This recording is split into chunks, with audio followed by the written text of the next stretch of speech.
Top 5 ta grant taqdim etadigan davlatlar. Germaniya. DAAD stipendiyalari. Germaniya akademik almashinuv xizmati xalqaro talabalar uchun ta'limning barcha yo'nalishida stipendiyalarni taklif etadi. Bepul ta'lim. Germaniyadagi ko'plab davlat universitetlari bepul ta'lim bilan mashg'ul. AQSh.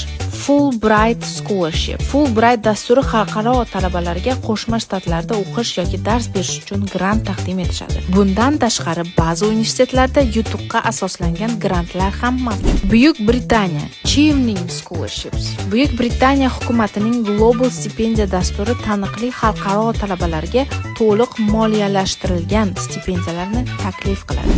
Avstraliya hukumati rivojlanayotgan mamlakatlardan kelgan talabalarga Avstraliya universitetlarida o'qish uchun grant taqdim etishadi. Kanada Vanier Canada Graduate Scholarships. Kanada hukumati doktoranturada tahsil olayotgan xalqaro talabalarga stipendiyalar taklif qiladi.